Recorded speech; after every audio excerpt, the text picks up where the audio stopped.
khasiat mandi di sini apa, Om? Khasiat mandi di sini sebetulnya kalau secara medis seger aja gitu. Seger ya. Nah, karena zat besinya ya.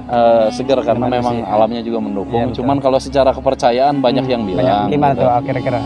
Ya selain untuk ritual membersihkan diri, biasanya kalau menjelang hari besar atau hari di perjalanan gitu, si air ini kan menetes lah gitu.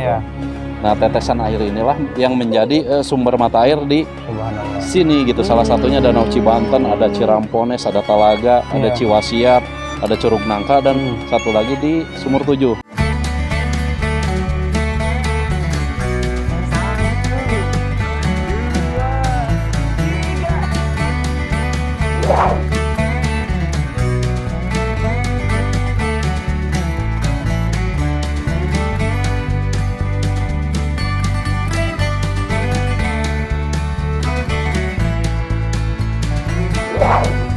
Sudah terlihat di buahnya pada gede-gede. Bisa dilihat kamera, silahkan mendekat.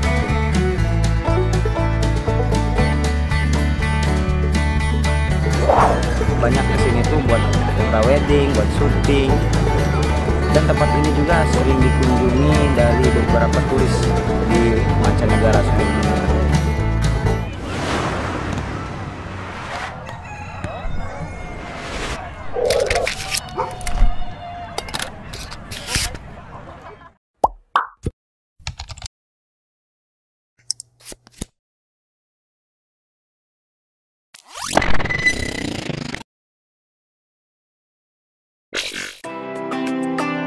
Selamat liburan akhir pekan. Kembali lagi di channel YouTube Sejok Ulu, channel Mamang Bibi Sadanya. Ya, di episode keempat kali ini, Mang Sejo masih bersama WLR, Wisata Literasi Religi. Di episode keempat kali ini, Mang Sejo sedang berada di Danau Cibanten ya, Danau Biru Cibanten. Tepatnya di Desa Sukabares, Kecamatan Ciomas, Kabupaten Serang. Alamat ada di link deskripsi. Nah, peserta WLR sedang duduk santai ya, melihat pemandangan alam yang ada di sini. Tapi untuk itu kita tanya-tanya ke Kang Andro, cerita-cerita seputar Danau Biru. Ayo. Om. Oke, Mang Sejo. Kita ngobrol-ngobrol lagi nih, Om. Ya. Boleh. Gimana nih view-nya di mana? Oke. Sini sip. Oke. Nih Om, boleh diceritakan Om Danau Biru ini? Boleh. Jadi Danau Biru ini merupakan salah satu potensi wisata alam gitu yang ada di Kabupaten Serang. Tepatnya di Desa Sukabares, Kecamatan Ciomas.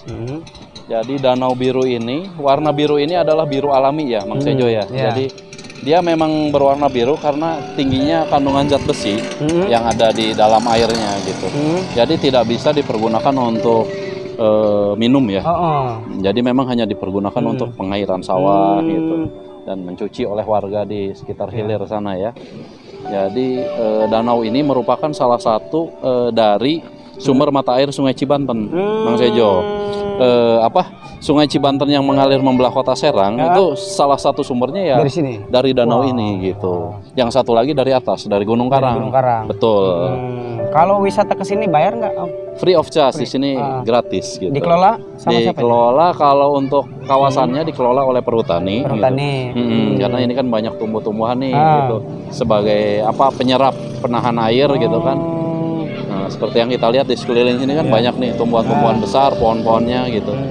Jadi tidak ada penebangan tuh tidak boleh dilakukan. Tapi kebersihan di sini tetap terjaga ya, walaupun ada beberapa lah. Betul. Saya pengen tahu nih Om, cerita-cerita sejarah dahulunya nih, yang mistik-mistik juga boleh Om. Apa nih kira-kira di sini? Kalau Cibanten sendiri identik dengan kisahnya Nyi Mas Gamparan. Siapa tuh? Nyi Mas Gamparan itu merupakan salah satu kerabat Kesultanan Banten. Dan juga merupakan tokoh Sri Kandi ya, pejuang wanita Banten gitu. Jadi pada masa perjuangan dulu, zaman konflik dengan Belanda, sekitar tahun 1829 sampai 1830, Nyi Mas Gamparan melakukan perjuangan fisik dengan menolak sistem tanam paksa, Mang Sejo. Jadi dulu itu kan memang rakyat Banten, khususnya yang petani, dipaksa untuk menanam komoditi yang sesuai dengan keinginan Belanda gitu. Nah, Nyimas Gamparan ini gitu berjuang secara fisik, dia melakukan perlawanan perang gitu. Panglima perang wanita luar biasa. Banten gitu. Tuh harus tahu tuh Panglima. Nah, ini Mamang Bibi harus tahu semuanya. Di mana tuh Om ininya makamnya? Makamnya petilasannya ada di daerah di bawah sini, di sekitar sini. Kita harus turun lagi ke bawah gitu. Sayangnya ini episode terakhir ini di sini. Betul. Nanti kita bahas lah soal Nyimas Gamparan ya. Lanjutkan Om. Apa jadi kisahnya begini, kalau secara kisah ini ya, hikayat lah, cerita rakyat gitu. Suatu hari gitu, Nyimas Gamparan ini memintakan obat untuk kawannya yang sedang sakit gitu, sakit keras. Nah, bertemulah dia dengan seorang yang berilmu tinggi ya, seorang wali Allah lah. Jadi diberi obat, tapi hanya berupa air gitu. Si air ini ditumpahkanlah ke genggaman tangannya Nyimas Gamparan. Gitu. Nah, akhirnya oleh Nyimas Gamparan, karena pesan si orang tua ini untuk diberikan langsung dengan tangannya, air di genggaman ini diberikanlah kepada kawannya gitu. Di perjalanan gitu, si air ini kan menetes lah gitu. Nah, tetesan air inilah yang menjadi sumber mata air di sini gitu. Salah satunya Danau Cibanten, ada Cirampones, ada Talaga, ada Ciwasiat, ada Curug Nangka, dan satu lagi di Sumur Tujuh yang di Pandeglang gitu. Seperti itu Mang Sejo kurang lebih. Ada lagi nggak? Hanya Nyimas Gamparan. Ada juga. Jadi di sini ada makamnya Ki Buyut Jalim atau Ki Buyut Panglima dan Nyimas Ratu Sugih. Tapi yang familiar di kalangan masyarakat itu tentang Nyimas Gamparan. Salah satunya tentang Nyimas Gamparan, tentang Ki Buyut Panglima, Nyimas Ratu Sugih, dan juga Ki Pusarnagara ya. Itulah istilahnya di sekitar mata air Cibanten ini memang mempunyai apa ya, aura khusus lah, yang istilahnya orang-orang yang soleh, yang berilmu gitu, berkeinginan untuk menetap di sekitar mata air ini gitu. Khasiat mandi di sini apa? Khasiat mandi di sini sebetulnya kalau secara medis seger aja gitu. Seger ya? Karena zat besinya ya? Seger karena memang alamnya juga mendukung. Cuman kalau secara kepercayaan banyak yang bilang. Gimana gitu. tuh kira-kira? Ya selain untuk ritual membersihkan diri, biasanya kalau menjelang hari besar atau hari raya, danau ini ramai gitu, banyak yang mandi. Hari gitu. raya apa nih? Nah, hari raya Idul Fitri sebelumnya ya, atau menjelang puasa biasanya ramai di sini. Ya dalam rangka istilahnya ngabuburit juga. Ngabuburit terus apa, membersihkan diri lah gitu ya, baik secara fisik maupun secara spiritual gitu. Kepercayaannya seperti itu. Terima kasih Kak Andro sudah sama-sama Mang di Sejo. channel YouTube Sejo Kulu tentang Danau Biru Cibanten. Subscribe dan komen like di channelnya YouTube Mang Sejo Kulu. Sip, thank you Kak Andro. Sama-sama, salam kebantenan.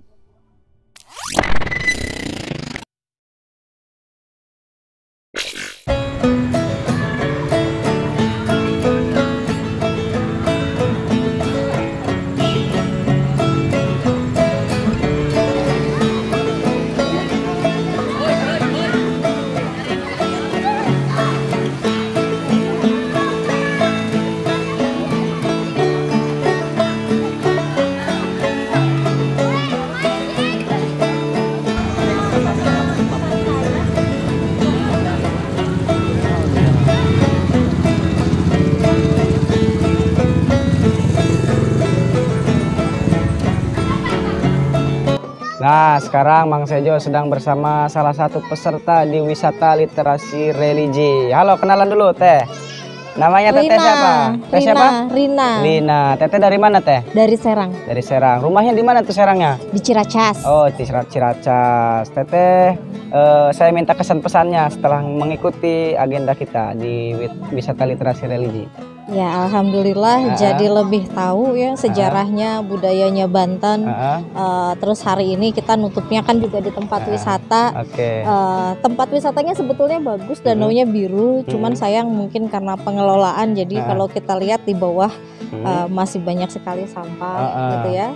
Ini lebih bagus kalau misalnya yang mengelolanya tuh dikasih pemahaman sadar wisata. Jadi nanti ada tempat-tempat sampah di sini, terus ada juga misalnya tempat cuci tangan, ini kan belum kelihatan nih gitu kan. Termasuk juga tadi di beberapa makamnya, apalagi karena lagi haul tadi kan agak lumayan rame gitu ya. Sebetulnya harusnya sih tempat masuknya itu sudah disediakan tempat cuci tangan. Wah, mantap. Gitu. Paling berkesan di sebelah mana teh bagi teteh nih? Kan kita 4 agenda tuh. Ada 4 ya tadi ya. Saya sih yang belum pernah denger itu yang kedua. Yang kedua. Kalau yang pertama sudah pernah, yang ketiga udah pernah juga. Gitu. Ini udah pernah? Yang ini udah pernah lihat di katalognya, tetapi belum pernah ke sini. Gimana? Kayak melihat ke sini. Bagus sih, Bagus cuman itu kan banyak anak-anak berenang ya. Saya tadi lihat gimana kalau ada apa-apa nggak ada yang standby pengelolanya gitu ya. Yang namanya anak-anak kan kita nggak tahu. Terus ini kan juga kedalamannya katanya dalamnya lumpur, jadi kedalamannya nggak sama gitu. Makanya sebetulnya kalau memang ini dikelola, bagusnya dikelola yang baik. Mantap. Sehingga ada yang jaga gitu, ada yang bersih-bersih kayak gitu. Pesannya untuk WLR nih ke depan terus explore tempat-tempat yang memang belum berpotensi tapi belum banyak juga pengunjungnya supaya orang tahu gitu ya. Tadi Tenisma sudah jelasin. Jadi ketika kita datang ke satu tempat narasinya juga kena gitu, sejarahnya tahu gitu. Jadi sejarahnya tahu, kita juga lihat budaya Banten itu seperti apa gitu ya. Mungkin nanti bisa ditambah tuh misalnya kalau di sela-sela ini kita pergi kulinernya yang khas, misalnya di Banten ada apa, rabek, kita makannya rabek sama-sama gitu, siangnya makan siangnya itu gitu. Oke, takutnya ada penonton yang mau stalking nih ke teteh. Instagramnya apa teh namanya teh? Instagramnya Rina Wardana, Rinanya biasa, Wardananya LARDHANA, nggak pakai spasi. Nanti di follow. Terima kasih teh ya sudah diwawancara di channel YouTube Sejokulhu. Sama-sama. Channel Mamang Bibi Sadayana, jangan lupa subscribe, like dan komen. Halo dulu tuh, halo. Ini Rajan ya, cicitnya Kiai Ahmad Khotib ya almarhum, anaknya Tenisma. Ini Rajan mau Om Sejo ceburin ini ke sana ya. Tadi kan bobo aja nih Rajan ya. Sekarang mau tak ceburin, mau nggak diceburin? Benar. Tapi telanjang nggak apa-apa? Iya. Bisa berenang nggak? Iya. Bener. Seru nggak tuh?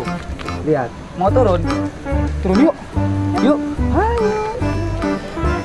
Nah, ayo kita turun.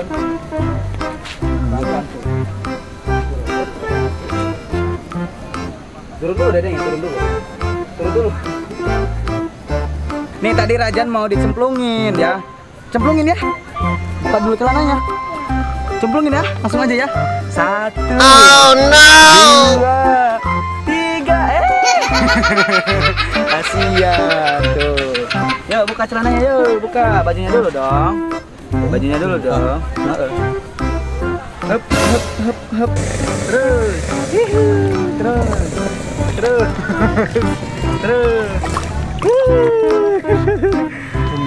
Nyemplung deh. Gerak. Nah, Dede Rajan nih berenang nih.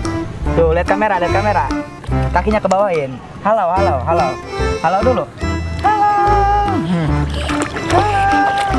Dah.